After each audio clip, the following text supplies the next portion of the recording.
विद्यार्थियों, स्वागत है आपका वीकेएस फिजिक्स एकेडमी में। जैसा कि आप सभी जानते हैं कि बीएससी सेमेस्टर एग्ज़ाम जनवरी में ही स्टार्ट होने की पूरी संभावनाएं हैं और जो बीएससी सेमेस्टर का फिजिक्स का पहला पेपर है मैकेनिक्स का, उसके टोटल 5 यूनिट के वीडियोज़ हम अपलोड कर चुके हैं एमसीक्यू क्वेश्चन के साथ। अभी तक आपने उनको देख लिया होगा, अगर नहीं देखा है तो वीडियोज़ को देखें। प्लेलिस्ट भी बनी हुई है बीएससी फर्स्ट ईयर नाम से, और चैनल सब्सक्राइब जरूर कर लेना और शेयर जरूर कर दें, जिससे कि सभी विद्यार्थियों तक हमारा चैनल पहुंचे और सभी को इसका फ़ायदा मिले। और आगे के सेमेस्टर में भी हमेशा हम आपके साथ रहेंगे। तो यहाँ पर आज मैं इलेक्ट्रोमैग्नेटिज्म, जो आपका पेपर सेकंड है विद्युत चुंबकत्व, उसकी फर्स्ट यूनिट को अपलोड कर रहा हूँ, स्केलर एंड वेक्टर, सदिश और अदिश। तो इसके मैं लगभग एक यूनिट के लगभग 30 क्वेश्चन बनाता हूँ, और मुझे इस वीडियो को बनाने के लिए जो क्वेश्चन टाइप करने पड़े उसमें मुझे 2-3 घंटे का समय लगा है। पूरे पॉइंट टू पॉइंट मैंने क्वेश्चन निकाले हैं। तो मेरी मेहनत से मुझे ये वीडियो आप अपलोड करने का मौका मिल रहा है। मैं आपके लिए मैं मेहनत कर रहा हूँ, तो मुझे सपोर्ट करें, चैनल सब्सक्राइब करें, शेयर ज़रूर करें, लाइक कमेंट भी आप कर दीजिएगा। इंस्टाग्राम पे हमें फॉलो करें, आप मैसेज कर सकते हैं कुछ कोई दिक्कत हो, और टेलीग्राम पे आप ज्वाइन कर लीजिए। वहाँ पे मैं पीडीएफ वगैरह और जो भी नोटिफिकेशन है वो डालता रहता हूँ, तो वहाँ पे भी आपको काफ़ी बेनिफिट मिलेगा। चलिए शुरू करते हैं। एमसीक्यू क्वेश्चन है आंसर के साथ, टेलीग्राम चैनल आप ज्वाइन कर सकते हैं। ये यहाँ पे आप देख सकते हैं BSc semester exam 2024 paper second electromagnetism unit first हमारी स्केलर एंड वेक्टर। तो सबसे पहले क्वेश्चन। इसके अलावा एक बात और ये भी है कि कुछ विद्यार्थी ये कमेंट करते हैं कि सर इतने आसान क्वेश्चन एग्जाम में नहीं आएंगे। देखिए, ऐसी कोई बात नहीं है।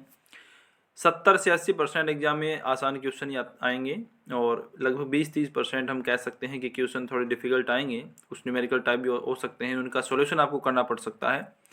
तो मैं कोशिश करूँगा कि जो इम्पोर्टेंट न्यूमेरिकल्स हैं उनकी PDF मैं टेलीग्राम पे अपलोड कर दूँ, वहाँ से आप उनको तैयार कर सकते हैं। बाकी घबराने की कोई बात नहीं है। मैं जो क्वेश्चन बनाता हूँ वो सभी विद्यार्थियों के लिए बनाता हूँ। उसमें हमारे जो काफ़ी कमज़ोर विद्यार्थी हैं उनको भी फ़ायदा होगा, एवरेज विद्यार्थियों को भी फ़ायदा होगा, और जो काफ़ी इंटेलिजेंट हैं उनके तो वैसे ही पूरा मटेरियल तैयार होता है, तो उनको तो देखने की ज़रूरत है ही नहीं। वो आराम से जो हार्ड क्वेश्चन को कर सकते हैं। तो वे सदिश जिनका परिमाण इकाई होता है कहलाते हैं। मैं इनको इंग्लिश के अंदर भी थोड़ा कन्वर्ट कर दूंगा, जिससे कि इंग्लिश मीडियम के विद्यार्थियों को भी फ़ायदा मिले। तो उन वेक्टर्स को हम क्या कहते हैं, जिन वेक्टर का मैग्नीट्यूड यूनिट होता है, तो उसे हम बोलते हैं यूनिट वेक्टर, यानी कि एकांक सदिश बोला जाता है। यहाँ पे मात्रा का आप थोड़ा इग्नोर करें, क्योंकि ये टाइपिंग में हो जाता है।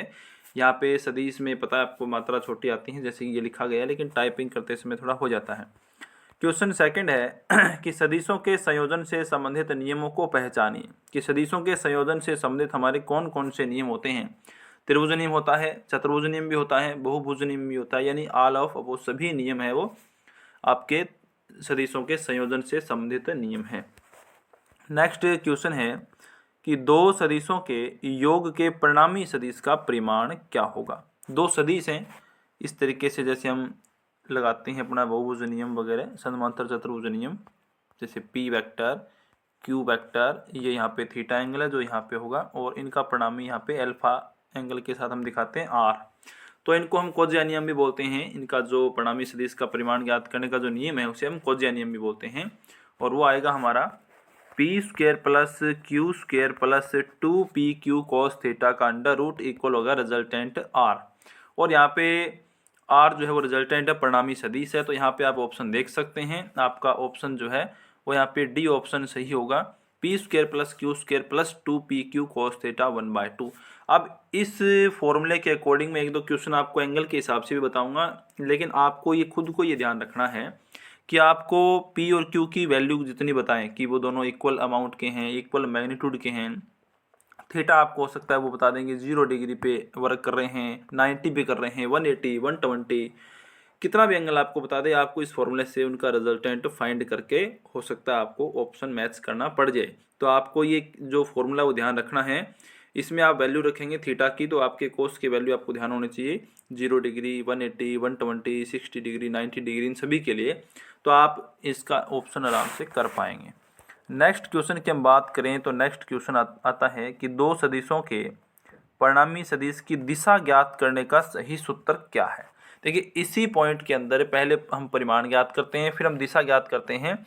tan अल्फा बराबर q sine theta upon p plus Q cos theta, ये हमारा फॉर्मूला होता है जिससे कि हम क्या करते हैं, परिणामी सदिश की दिशा ज्ञात करते हैं। यहाँ पे अल्फा का मान बताना पड़ेगा तो tan इनवर्स इस साइड में हो जाएगा। तो ये हमारा ये जो ऑप्शन है फर्स्ट, ये हमारा राइट ऑप्शन है, tan alpha equal q sine theta upon p plus Q cos theta. ठीक है, इसके बाद नेक्स्ट क्वेश्चन की हम बात करें तो जब यहाँ पे मैंने आपको बताया अभी कि मैं थीटा के आधार पे आपको क्वेश्चन 1-2 बता दूंगा, ऐसे क्वेश्चन बना के और भी दिए जा सकते हैं।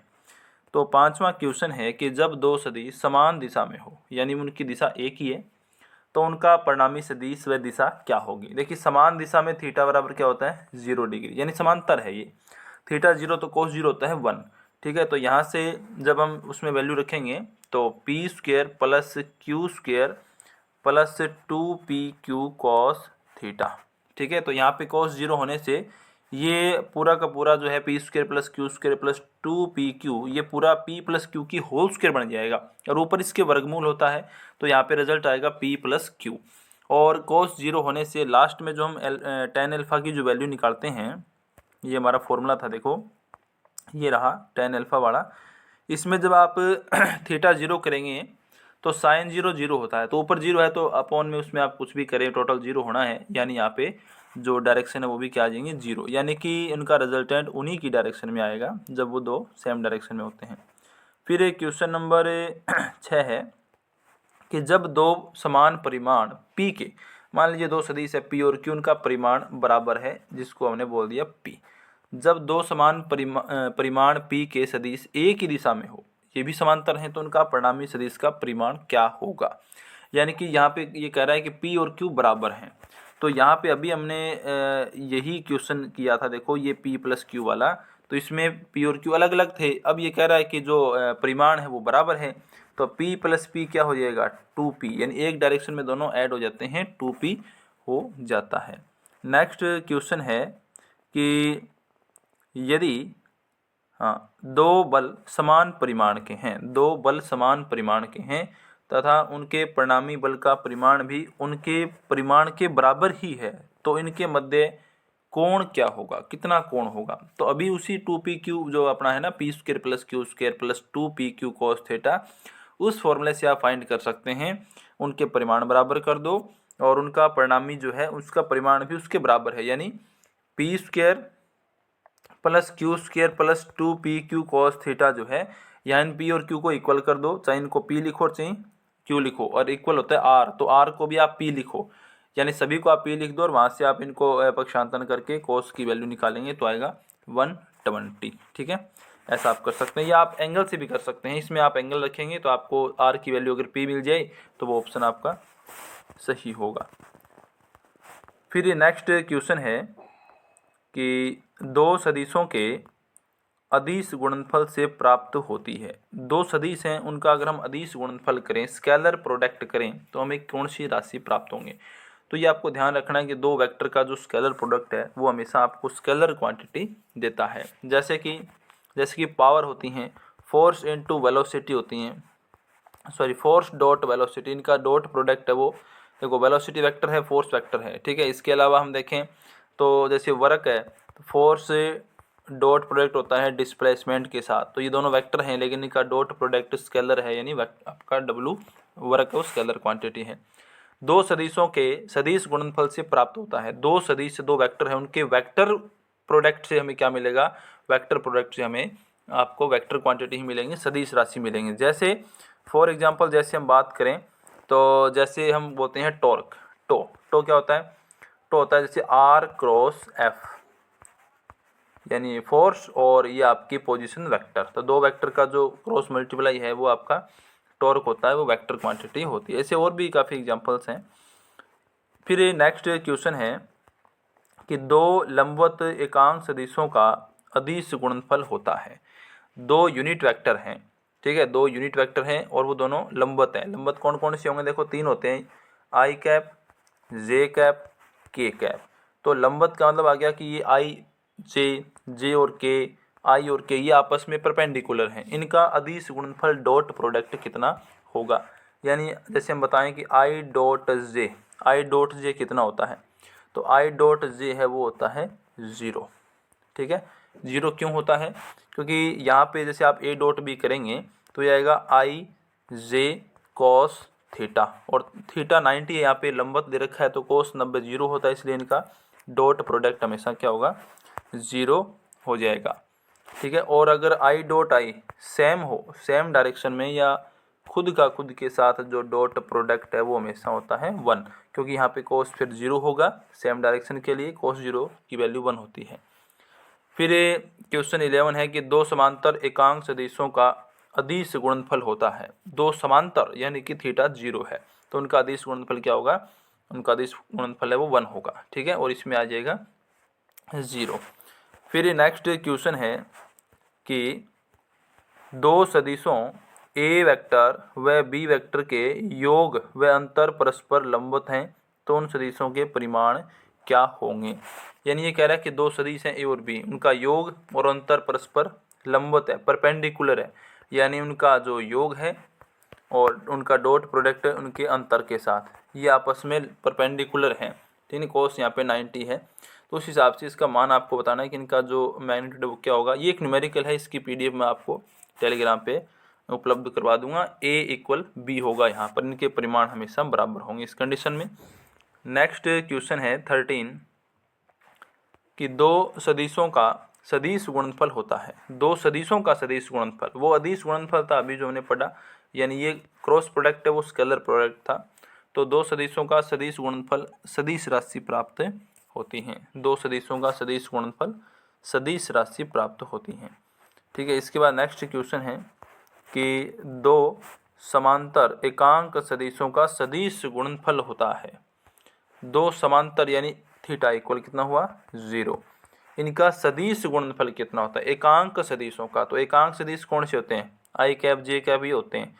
तो अगर हम देखें समांतर एकांक सदिशों का, समांतर होंगे एक ही डायरेक्शन वाले, तो आई कैप डॉट आई कैप, इनका यहाँ पे हमें क्रॉस प्रोडक्ट कराना है क्योंकि हमें पूछा है सदिश गुणनफल। हमने पहले आई डॉट आई करवाया तो इसका 1 आया था, अब आई डॉट आई आएगा 0, क्यों, ये आएगा आई स्क्वेयर और साइन थीटा, इनकी वैल्यू तो 1 1 है, साइन थीटा आता है क्रॉस प्रोडक्ट में और थीटा यहाँ पे 0 है तो साइन 0 0 होता है, इसलिए यहाँ पे जो इसका रिजल्ट है वो क्या हुआ 0 हो जाएगा। फिर नेक्स्ट क्वेश्चन है कि यहाँ पे ये आपको वेक्टर के साथ समझना है। ठीक है, यहाँ पे मैंने इसको बोल्ड करके लिखा है, वेक्टर लगाने में प्रॉब्लम होती है। एक vector cross B vector dot C vector equal इसके क्या आएगा, कौन सा रिलेशन होगा। तो आपको ध्यान रखना ये तीनों ही रिलेशन होते हैं, ये तीनों इसके इक्वल होते हैं। A vector dot B cross C, B vector dot C cross A और C vector dot A cross B, ये चारों ही जो रिलेशन है वो राइट रिलेशन इन चारों के इक्वल ही होता है ये। फिर क्वेश्चन 16 है, काफ़ी मोस्ट इंपॉर्टेंट क्वेश्चन है 16 क्वेश्चन कि तीन सदिशों ए बी सी के समतलीय होने की शर्त क्या है। तीन सदिशों ए बी सी के समतलीय होने की शर्त क्या है।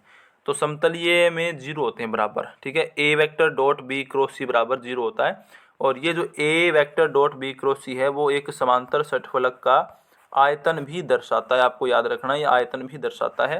बी क्रॉस सी आधार दर्शा देगा और ए है वो ऊंचाई के रूप में आ जाएगा, तो यहाँ पे ये आपका एक आयतन के रूप में होगा, तो और ये संबंध होगा 0 के बराबर, समतलीय होने की शर्त है 0। यानी अगर आपको कहीं पे इसका एक न्यूमेरिकल भी पूछें तो आपको ए डॉट बी क्रॉस सी की वैल्यू के इक्वल 0 करना है, वहाँ से आप किसी अज्ञात राशि का मान भी ज्ञात कर सकते हैं। ऐसा क्वेश्चन आपको मैं अभी बता दूंगा। क्वेश्चन नंबर है 17 नंबर क्वेश्चन है। ये कहता है कि तीन सदिशों के सदिश तिर्क गुणनफल triple product A vector cross B cross C के लिए सही संबंध क्या है।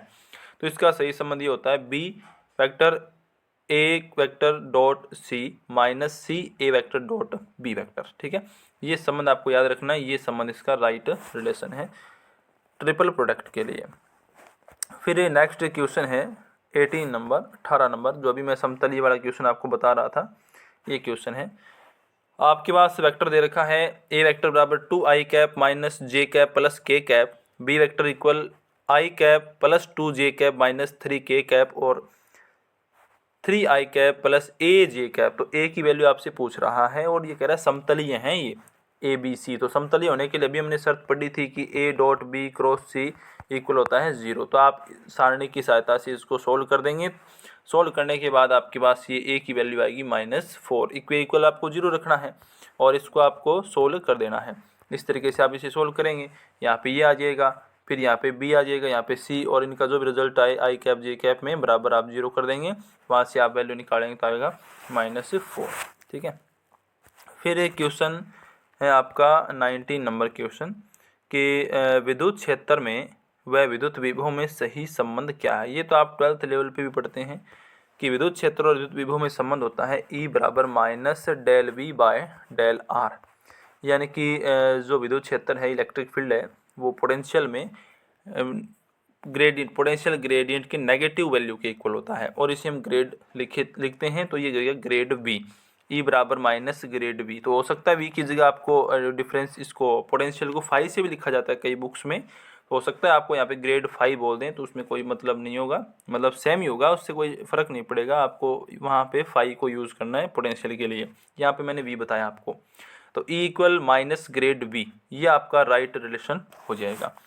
फिर हम बात करें क्वेश्चन नंबर 20 की, तो उसमें ये कह रहा है कि ऐसे सदिश क्षेत्र जिनका डाइवर्जेंस शून्य के बराबर है। ये एक सारे इंपॉर्टेंट क्वेश्चन अब आ रहे हैं। ऐसे सदिश क्षेत्र जिनका डाइवर्जेंस शून्य के बराबर होता है उन्हें हम क्या कहते हैं। तो ऐसे क्षेत्रों को, सदिश क्षेत्रों को परिनालिकीय सदिश कहा जाता है। और आपको पता है, ध्यान हो, किसी बंद पृष्ठ का जो चुंबकीय क्षेत्र का डाइवर्जेंस है B डॉट ds, ये 0 होता है। यानी कि चुंबकीय क्षेत्र एक परिनालिकीय सदिश की श्रेणी में आता है, ये आपको ध्यान रखना है। फिर क्वेश्चन नंबर 21 है कि परिनालिकीय सदिश क्षेत्र की सदिश रेखाएं सदैव कैसा वक्र बनाती हैं। तो बंद वक्र बनाती हैं, क्योंकि हमने अभी बताया कि जो हमारा चुंबकीय क्षेत्र है वो एक परिनालिकीय सदिश है, उसका डाइवर्जेंस 0 होता है और चुंबकीय क्षेत्र रेखाएं हमेशा बंद वक्र का निर्माण करती हैं, क्योंकि उसमें एकल ध्रुव का अस्तित्व नहीं होता है।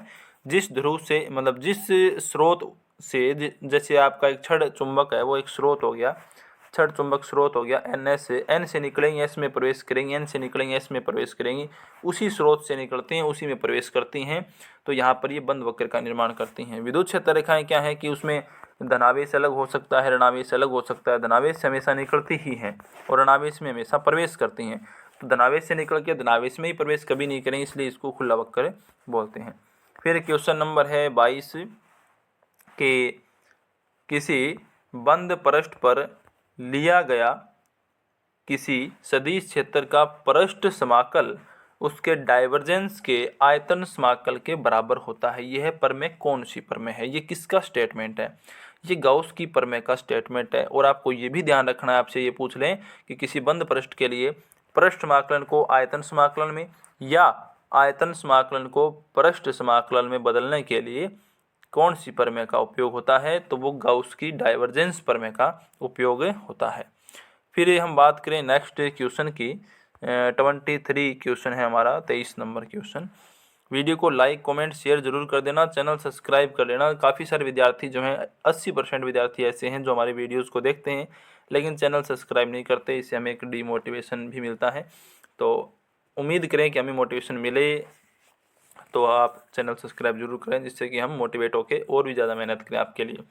किसी सदिश क्षेत्र में बंद पथ द्वारा परिबद्ध क्षेत्रफल की परिसीमा के अनुदिश सदिश क्षेत्र का जो रेखा समाकल है, लाइन इंटीग्रल है, वो परिबद्ध क्षेत्रफल पर सदिश क्षेत्र के करल के अविलंब घटक के पृष्ठ समाकल के बराबर होता है। यह प्रमेय कौन सी है? सीधी सी बात, अगर हम ऐसे बोलें कि एक रेखा समाकल, लाइन इंटीग्रल को हमें सरफेस इंटीग्रल में चेंज करना है या सरफेस इंटीग्रल को लाइन इंटीग्रल में हमें चेंज करना है, तो कौन सी प्रमेय का हम यूज़ करेंगे?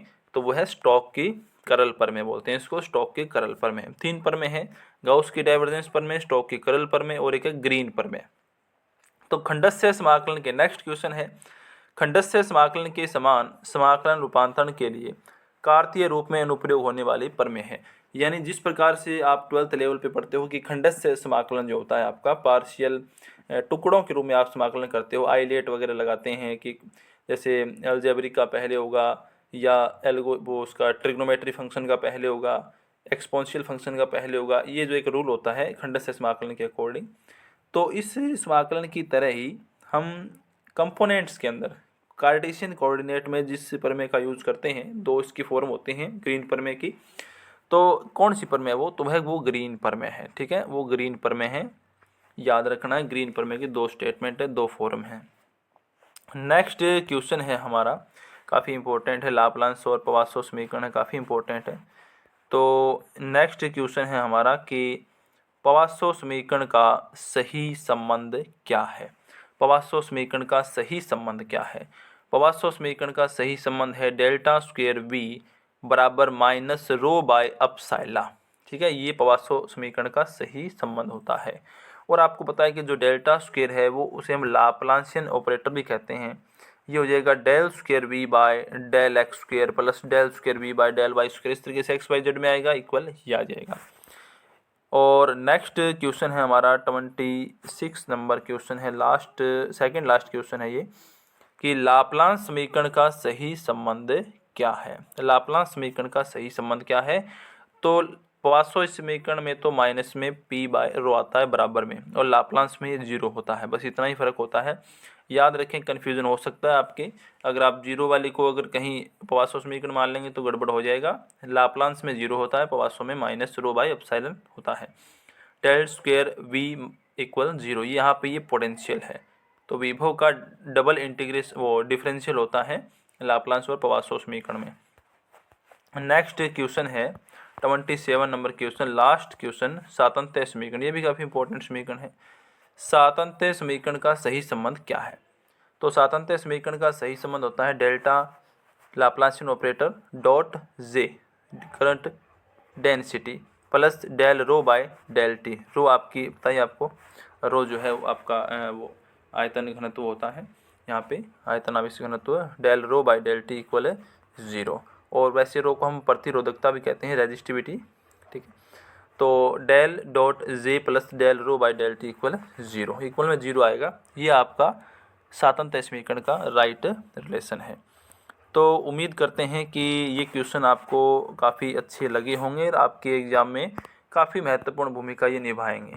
ठीक है, तो ऐसे ही वीडियोस हम आगे सभी यूनिट्स के अपलोड करेंगे, जैसे कि हमने पहले पेपर के अपलोड किए वैसे ही हम सेकंड पेपर की फर्स्ट यूनिट के अपलोड कर चुके हैं इस वीडियो के माध्यम से, और आगे 4 यूनिट और उनके भी अपलोड कर देंगे।